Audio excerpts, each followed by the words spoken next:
All right, listeners. In our last episode, we dissected the data on mental health management. Who's doing what, what's working, and what's not working. Today, we're dissecting a real person. We have Rick with us. Hi, Rick. I love the choice of words there, dissecting. Yes, not physically. Rick is a middle aged man who actually decided to deal with his mental health stuff instead of just buying a hobby car or a very expensive mountain bike. Rick's a married dad of two, host of a very fun podcast called Small Town Scuttlebutt. It's very funny. And also a stand up comedian. Rick, welcome to the hot seat. Hey guys, thanks for Hey. having me. Yeah, it's great to have you. So, question for you on a scale of 1 to 10, 1 being I'm fine, 10 being like hit the panic button.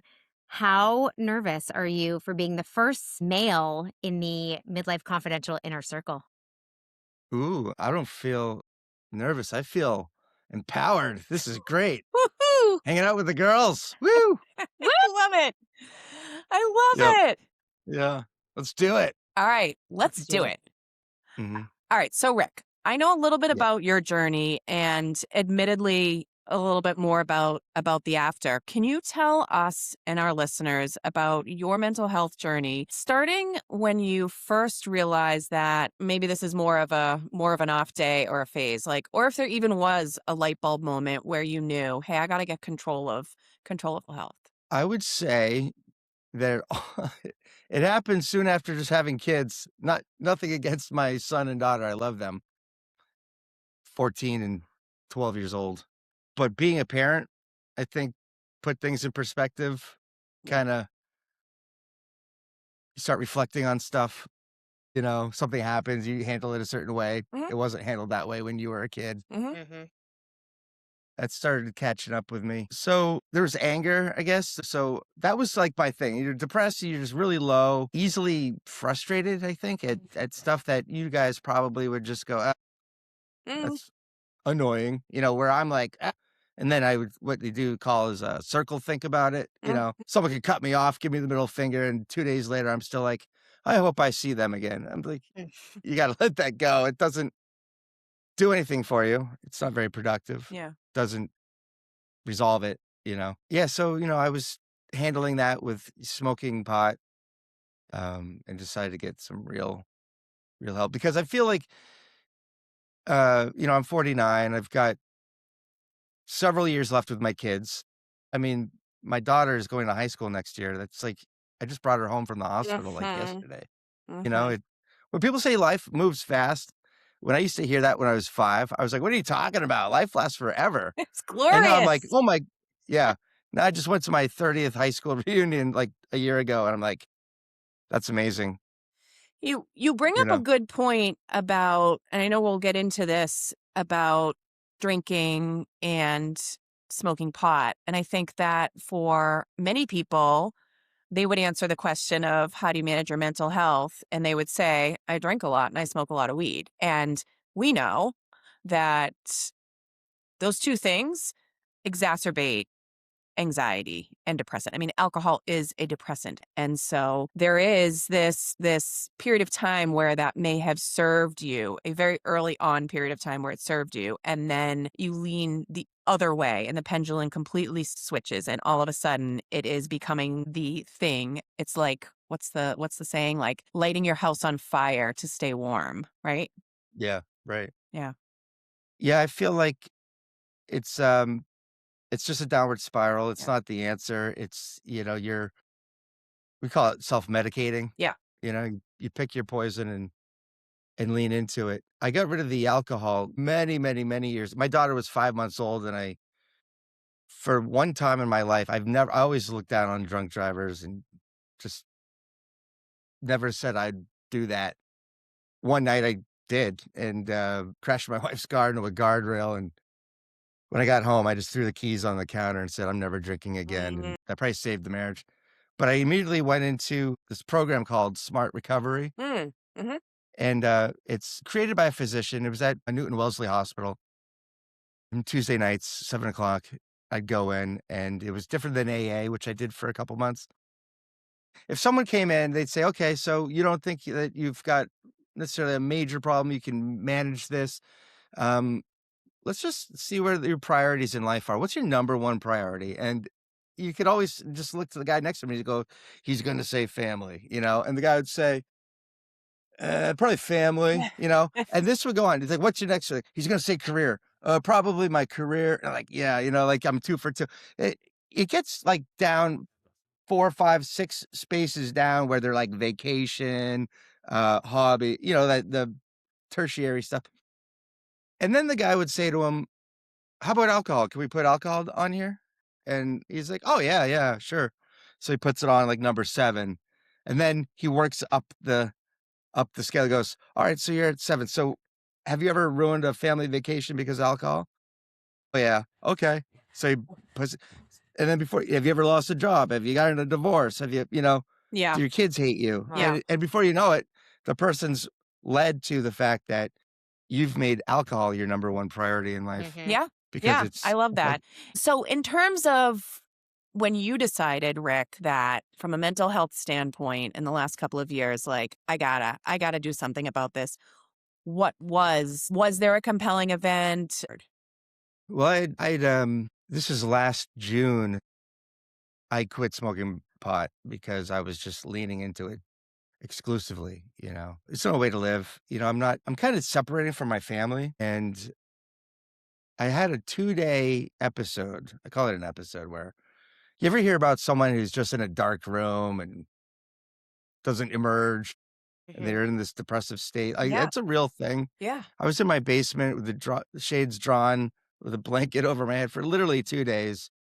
I just wanted darkness. I wanted isolation. Yeah. And I wanted to just have time heal this or get through it. And usually if I come out of this, that's happened a handful of times in my adult life. And every time I come out of it, I'm welcomed with a great day. Like okay, I got that out of my it's like the clouds have cleared. Yeah. It's great. Mm-hmm. Well, it was a Saturday morning at around 11 o'clock when I woke up, and it was a beautiful day out, and the sun was warm. The kids were getting in the pool, and I'm just coming out of the basement, and boxers and a t-shirt. And I just immediately got pissed off that I just wasted the day. Look at this beautiful day. It's already 11. Like, I mean, I wouldn't call anyone else a loser for whatever, but I felt like a loser. Like, this is pathetic. Then I was trying to do something on my cell phone and it wasn't agreeing with me because it's technology and I'm a 49-year-old guy trying to deal with technology. So I did what any irrational person would do. I just slammed it on the floor and then it broke. How'd that feel? It Solution. felt like it needed to happen. Like I had to release that fuck, Yeah.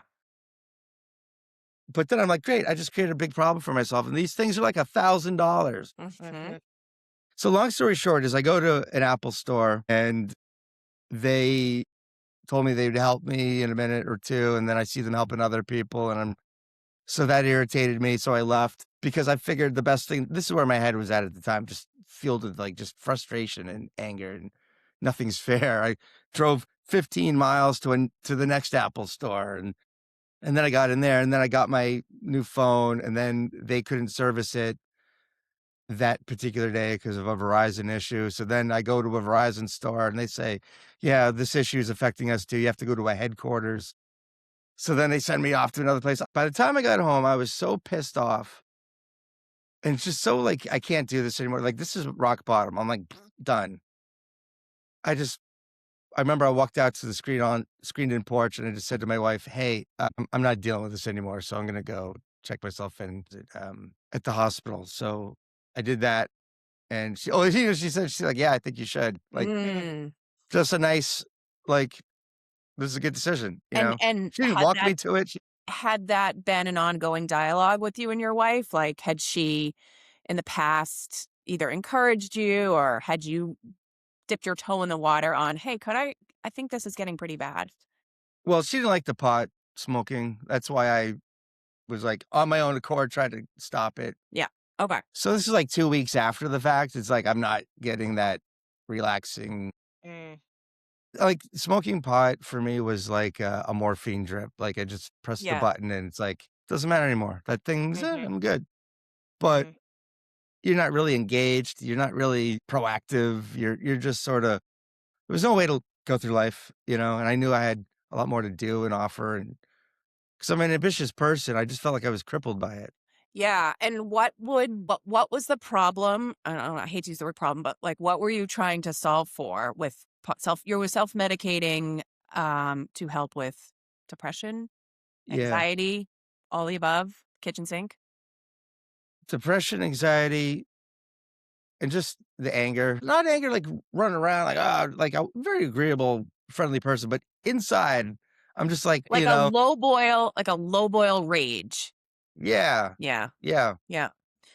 yeah. My Um, my brother said something really smart because we were together sometime, and I was just irritated by some guy that did something, and my brother's so chill and laid back, and he said, Rick, maybe if you just real come to terms with the fact that the world is full of assholes, mm, and just through the laws of probability, you're probably going to cross paths with, I don't know, 6 or 7 of them every day. And if you have that mentality, the first time you get cut off, you can just say, hey, only 6 more to go. Like that was my first one. All right. so manage your We got anxiety, through it. manage your depression, manage the assholes. Yeah. Yes, reset expectations. Rick, I'm very inspired by what seems like your ability to like recognize a problem and then kind of immediately take action. You did it with the alcohol, entering that program. It sounds like you did this when you felt like you hit rock bottom. I need to check myself into a hospital. What's that about? Had you been thinking about these things and then you're like, now it's time to take action? Or like, what makes you this kind of very action oriented person? That's a good question because I feel like I can speak for, being a man. We hold it inside. We deal with it. We don't talk about it, and other people suffer. Yeah. And I've seen it, and I was like, I don't want to be like that. I guess like I Mm, see what people look like in my life that don't get the help that they really should. Mhm, You mhm, know, mhm. like this guy's a hothead. He's always blowing up at people. He makes holidays uncomfortable. Am I dipping my foot in that water? Because I don't want to be that person. mm, And I think that's I know it makes me a little uniquely different that I do try to nip things in the bud, mhm, you know, which I'm thankful for because I couldn't imagine like this past year has been just completely different, mm. just absolutely different. So I feel like I kind of see what not going to get help looks like and how it affects people. And I said, well, let's do the opposite of that Yeah. because I want the opposite result. I want my life back. I want to, you know, go do stand-up comedy and get out there and do a podcast and write and hang out with my family. Rick, can we take a step back a little bit? I'd love to hear if you're comfortable sharing more about from that moment where you were like, I hit rock bottom. What was then your experience and during that time and then, how it translates to how you're doing now, which sounds like you're doing much better now. Oh, yeah, well, I just gave myself up. Like that term, hitting rock bottom, it's like I coulda kept going on. I just felt like if your car is operating at 20% efficiency, like there's oil dripping out of it, you're filling the gas tank every 50 miles because the gas mileage is so bad. You got a flat tire, right? Like maybe take it to the garage. I mean, can you still drive that thing to the grocery store? Technically, yes. Yes, you can. Mm-hmm. Do you think if you're just going to take a little time out, bring it to the garage, call an Uber for 2 days, get your car back, things are going to be a lot better? I mean, that's an analogy I would use to explain Yeah, that's helpful. Yeah. the Treat situation. yourself Yeah. better than a car. You are more than a hunk of steel. That's a Well, yeah, Yes. it's like also, can I tell you something? I'm 49 and a half, and I'm already like, not to be morbid or negative thinking, it's reality, but we're mortals, like Mm, I have 4 years left with my daughter in the house and 6 with my son, and we have the empty nesting life, which the world's our oyster. We can do and go wherever we want. So I wanna make the next 30 years, God willing, if I can make it, to be good, to be positive, yeah. to be there for other people, I love Mm-hmm. that. Yeah. And I think our podcast really focuses on this midlife stage. And I think this wisdom and this ability to kind of reflect on the years ahead really can only Mhm. come when you are in this midlife stage and when you're actually counting those numbers and realizing, wow, like it's not infinite, but you don't think about that stuff when you're in your 20s or in your teens. Right. Can I just say when I got out of the hospital after a week and I came home, I felt like, you know what, I'll just get ahead of this. And I live in a small town. For better or worse, everyone knows me. They either really enjoy my antics and things I've said online, or they don't. You know, I'll just say there's an echo chamber and I like to rattle it on occasion. And I just said, I'm going to get ahead of this. And I want everyone to know that it was great. Like, jump in if you need to get some help. Don't. The stigma kept me from going for about a whole year, to be honest. Wow. So I Okay. went online and I just told everybody, this is where I came from. This is where I am now. This is what I did about it. I wish I did it a year ago, but it was the stigma that held me Yeah. back.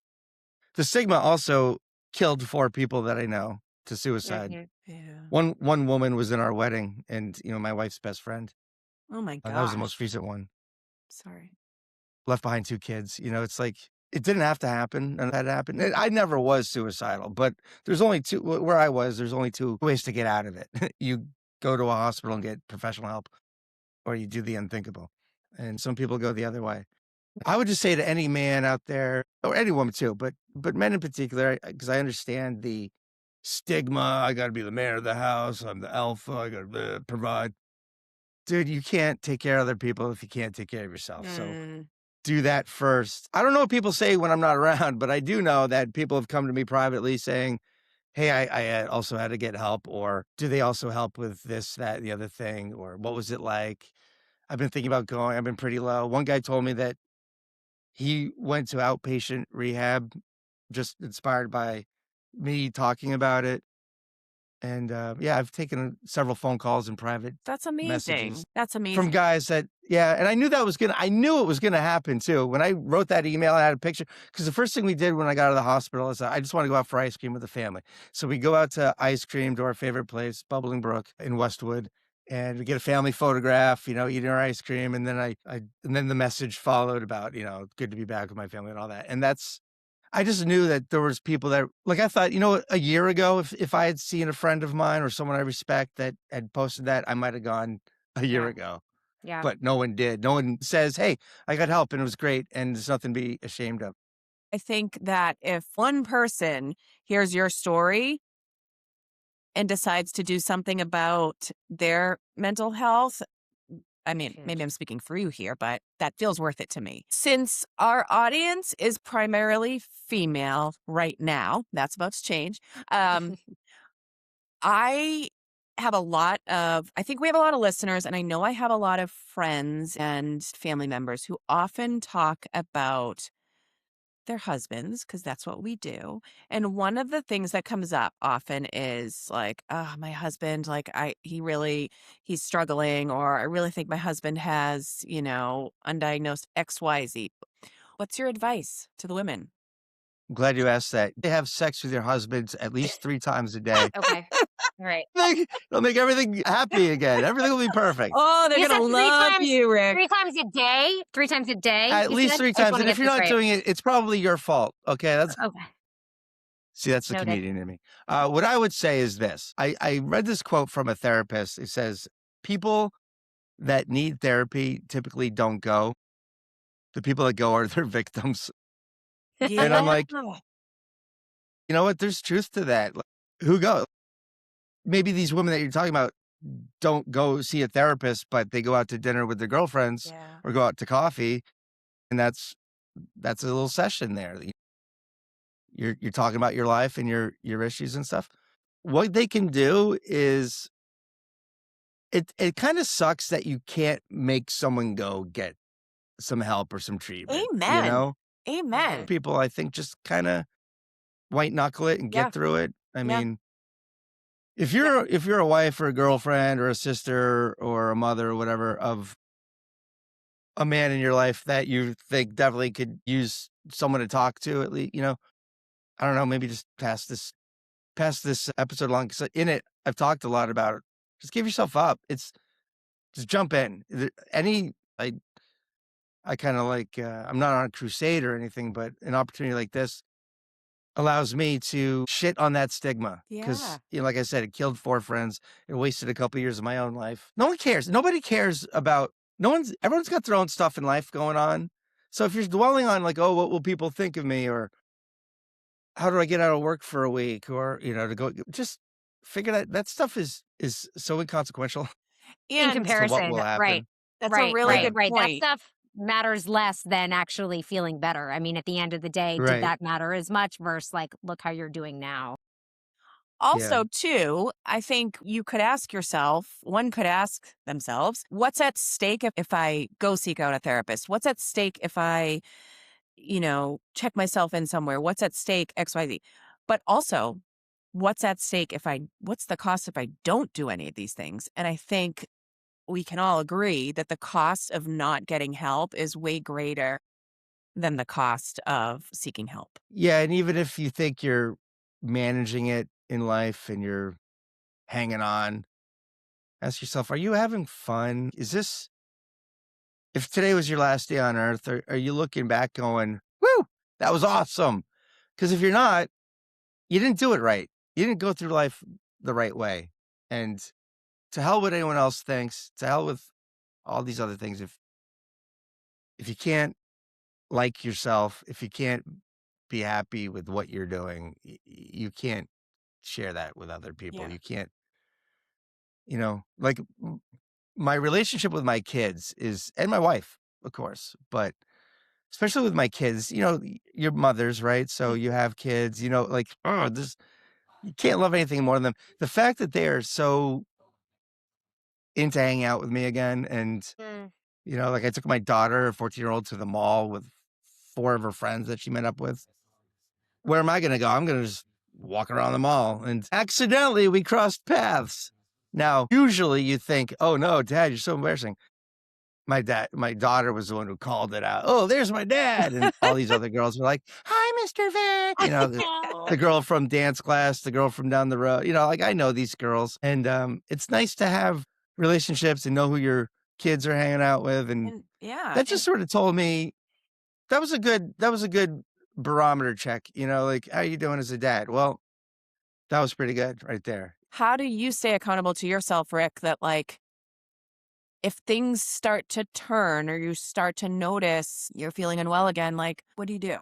Hmm. Well, it's a good question. First of all, just checking into a hospital, saying, hey, fix me, and then walking out. Yeah, I walk out kicking up my heels and feeling great. But then you're back in life, and all those variables and all those things are coming back to you. You learn a lot about how to handle that stuff, what's important, what's not important.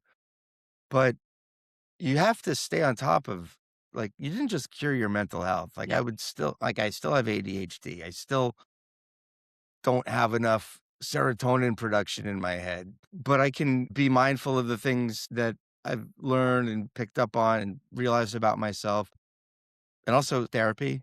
There's things that I think contribute to the stigma. Just the word therapy, it sounds, just with the male ego, it sounds weak, or, oh, you need therapy? Go talk to your therapist.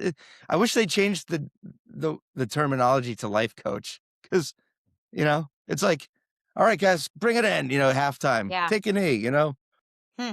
all right, this is what we did good. This is, you just go through X's and O's. So every couple of weeks, I go to Harvard Square and meet my doctor, who's great, sit in a really nice, comfortable chair, Love it. and I just get to say whatever I want for an hour. And it's usually, this is some of the stuff that's been frustrating me or not, but this is how I've handled it. There's a great book.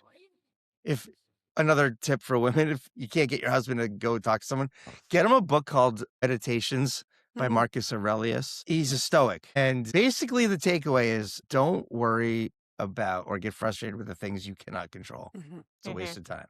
Focus only on what you can affect change in. And that really is a golden rule that I live by.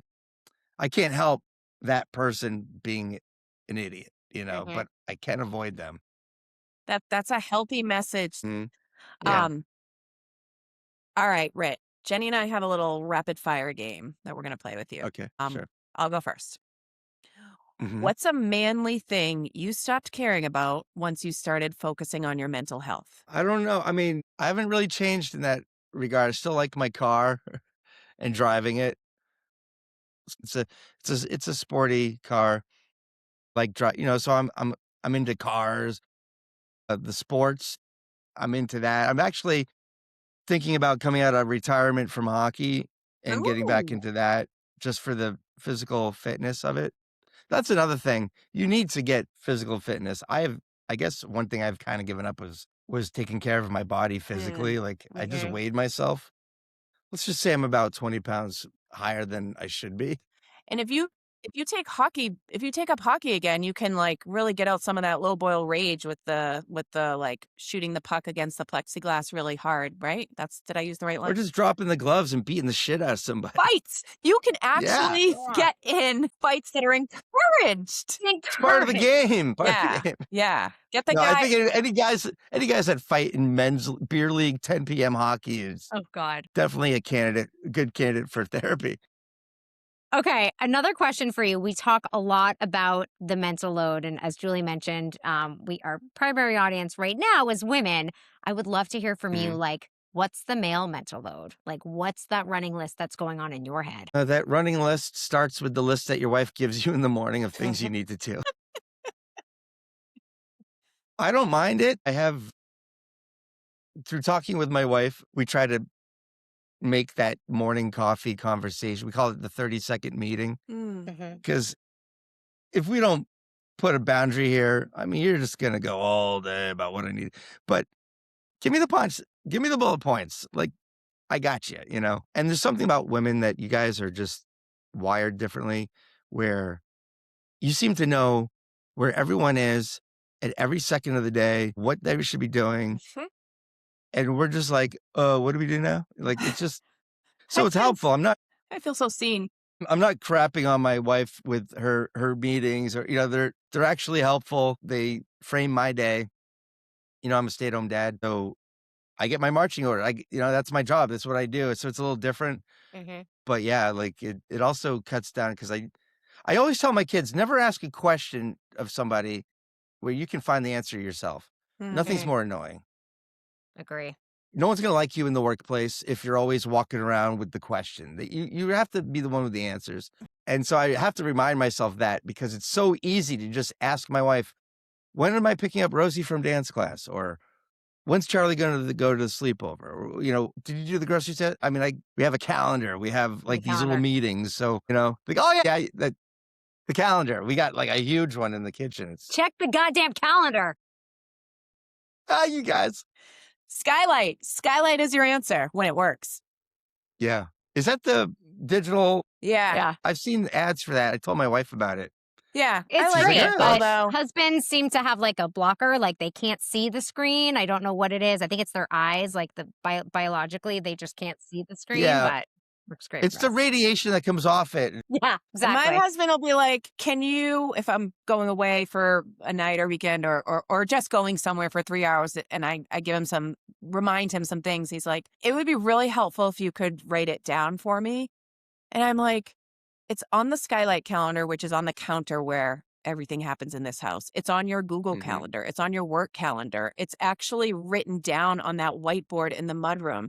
But now you want me to get a pen and paper out and spoon feed it to you, and it's in your text messages. Like, what the fuck? Come on. Well, I think that as wives, for a long time, you've been enablers. You've been giving him the Post-it note or the reminder.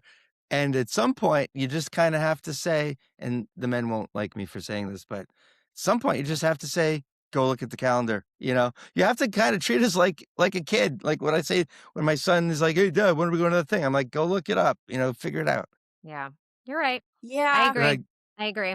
you know? Except sometimes it's more than that because what's in the calendar might be baseball, 5 p.m. But what's not in the calendar is clean Where is it? baseball pants, the uniform. Is that ready? Food. Kids need food and fuel about 45 minutes. And then you need to leave at 4:45, not 4:55, 4:45, because there might be road construction. There's so many things in there. Yeah, that's a maternal instinct, and that's great. Nothing you said was false. But what the father can offer is survival skills. How do you play baseball without that fuel? You know, you're not going to have the fuel all the time. You're looking at me quizzically. I'm I'm like, kind of wait, being so funny, wait, tongue in cheek. natural consequences? Yeah, just like, hey, like my kid. I'm like, hey, did you eat? And can you make me something? I'm like, make yourself something. Whereas my wife will go make it for him. I'm Yeah. like, I'm not going to college with him. I'm not going to Because be I'll tell there. you why. I'll tell you why your wife Yeah. made something for him. Because he goes to the baseball game, he's sluggish, he feels like shit, he's not performing well. Natural consequence, okay, you think the kid will learn, like, okay, well, next time I should eat. And maybe he will. But then what happens when you get home from said game? Who's now making the sandwich and making the food and dealing with angry kid that now has to do his homework? Like, all this shit could have been avoided. Okay, so good point. Something we don't typically think about, the back end. Gotcha. Back in there. Yeah, no, I see your point. Yeah, no, that's a good point. All right, this just took a Can't this argue just with you. took a real turn, Rick. Yeah, I hate being wrong. Let's get your wife on this podcast. Let's not. Gang up on you. Let's Yeah. have a panel. Yeah, right. Well, I could spend all day with the two of you, but Mhm. our time has come. So, Rick, thank you so much for being our guinea pig. You survived, we think. Yeah. Did you survive? Yeah, I did. I mean, as a stand-up comic with a comedy podcast, I'm really excited to be invited to another podcast and talk about how sad I am. Yeah, I mean, Rick, you're always welcome on our podcast. So, Rick, I think we're gonna have a lot of listeners, male and female, that are gonna want to find you. So, folks, you can find Rick at rickfinkjr.com, rickfinkjr.com. You can also find Rick's podcast at smalltownscuttlebutt.com. You can listen wherever you get your podcasts. And you will find Rick out on the comedy circuit in Boston for those of you that are local. PSA, Jenny and I are not mental health professionals. If you or a loved one are struggling, 988 can always call that number. We'll put all sorts of resources in the show notes. Follow us, like us, subscribe to us, and all the things. Okay, thanks, guys. Thank you, Rick.